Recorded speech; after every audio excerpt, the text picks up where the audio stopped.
The year is 39 after the birth of Christ. A summer night on Lake Nemi, 20 miles south of Rome. The air smells of burning incense and roasted meat and something else, something sweeter and more disturbing that the slave named Eutychus cannot quite identify. He stands at the stern of the largest ship ever built on an inland lake, a floating palace nearly 250 feet long. Its deck covered with gardens and colonnades and fountains that somehow function even on water.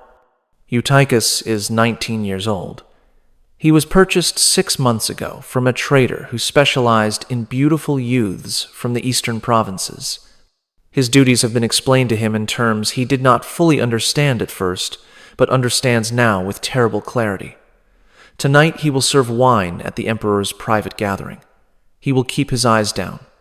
He will respond immediately to any command, and he will never, under any circumstances, speak of what he witnesses to anyone outside this floating world of silk and gold and acts that would be punished by death if committed by anyone except the man who rules the known world. The Emperor Gaius Caesar Augustus Germanicus reclines on a couch of purple silk at the center of the main deck.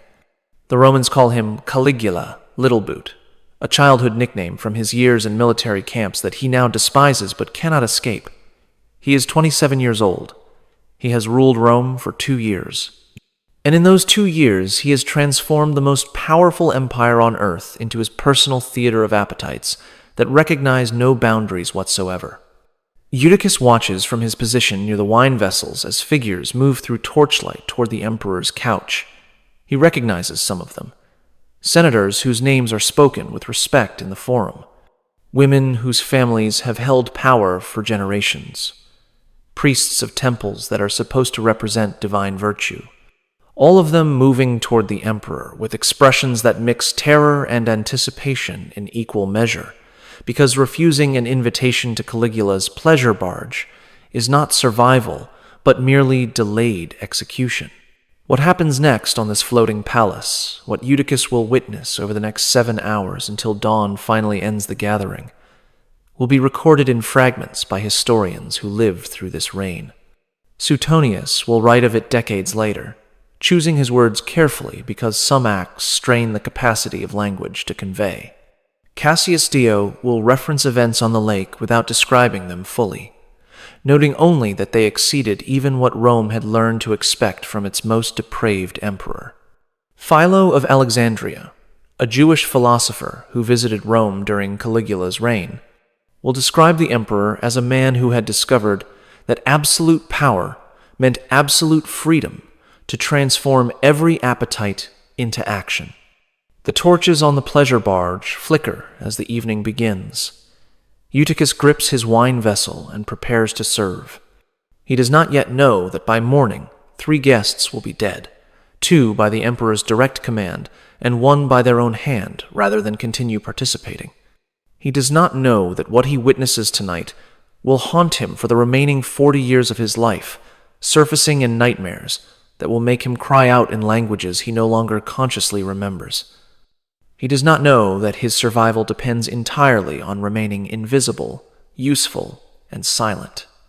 What you think you know about Caligula is wrong, not because the stories are exaggerated, because they are incomplete. The tales you have heard, the madness, the cruelty, the horse he supposedly made a senator, these are the stories that survived because they could be told in polite company. The stories that did not survive, the ones that ancient historians referenced but refused to describe in full, the ones that were erased from official records because even Rome had limits on what could be publicly acknowledged, those stories reveal an emperor whose depravity exceeded anything the ancient world had witnessed before or would witness again. Tonight you will learn the 13 most disturbing acts attributed to Caligula by ancient sources, not the familiar tales of political murder and financial excess. The other stories, the ones involving intimate violations that even his enemies struggled to articulate. The ones involving rituals that blended religion and carnality in ways that horrified priests of every faith. The ones involving spectacles designed not merely to entertain, but to demonstrate that the emperor existed beyond all moral constraint. Some of what I am about to tell you was hidden deliberately by ancient authors who feared that explicit description would corrupt their readers. Some was recorded in texts that the early church destroyed because they revealed too clearly what pagan power could become. Some survived only in fragments, in private letters, in graffiti preserved by volcanic ash, in legal documents that mentioned imperial crimes without specifying details. But the evidence exists. Archaeological discoveries in the 20th century confirmed details that historians had dismissed as impossible exaggeration. The pleasure barges themselves were recovered from Lake Nemi, their scale and luxury exceeding even ancient descriptions. Skeletal remains have been found with marks suggesting fates that match the worst of what Suetonius implied. Palace excavations revealed chambers whose purpose becomes clear only when ancient texts are read alongside architectural evidence. Caligula ruled for only 4 years before his own guards murdered him. In those 4 years, he demonstrated what happens when a human being with unlimited power decides that satisfying every appetite is not just possible, but required. He did not simply abuse power. He explored its absolute limits with the systematic curiosity of a man conducting experiments on what pleasure and pain and domination could achieve when nothing prevented their fullest expression.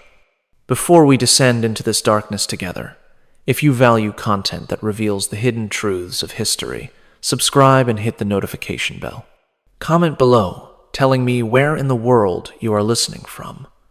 These stories have been buried for 2,000 years. They deserve to be heard by everyone willing to confront what human nature becomes when all restraints are removed. Let us begin with the floating palaces themselves, because what happened on those ships reveals everything about the emperor who built them. You have never seen ships like these.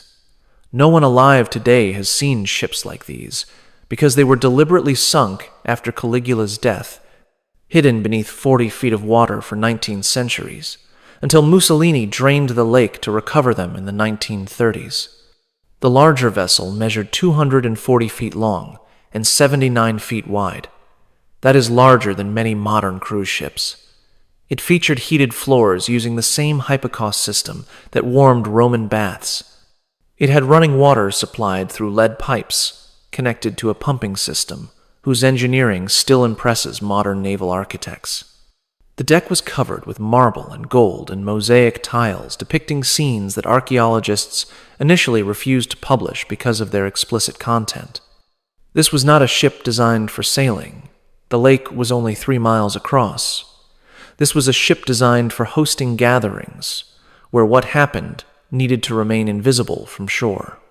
A ship designed for activities that could not occur in palaces where servants might talk. A ship where the emperor could indulge appetites that even Rome, tolerant Rome, decadent Rome, would struggle to accept. Ancient sources describe what happened on these vessels in terms that require careful reading. Suetonius writes that Caligula hosted gatherings featuring the wives and husbands of senators who were required to attend and required to participate in whatever the emperor demanded. He writes that the emperor would inspect guests upon arrival, lifting chins to examine faces, commenting on physical attributes with the casual expertise of a livestock buyer at market. What Suetonius does not write explicitly, but what his contemporary readers understood, was that these inspections determined assignments for the evening's activities. The emperor selected partners for himself and for others. He arranged combinations. He commanded specific acts and observed their completion. Refusal meant immediate consequences that ranged from social destruction to physical harm to death. A senator named Valerius Catullus attended one such gathering in 38 and was commanded to participate in acts with partners, not of his choosing. When he attempted to excuse himself by claiming illness, Caligula had physicians examine him on the deck in front of all assembled guests. When the physicians found nothing wrong, Catullus was informed that his reluctance itself was a crime against the emperor's hospitality. What followed was described by Suetonius only as appropriate punishment for ingratitude. Catullus survived the night, but killed himself within the week. His family's property was seized by the imperial treasury. His wife was summoned to subsequent gatherings without him.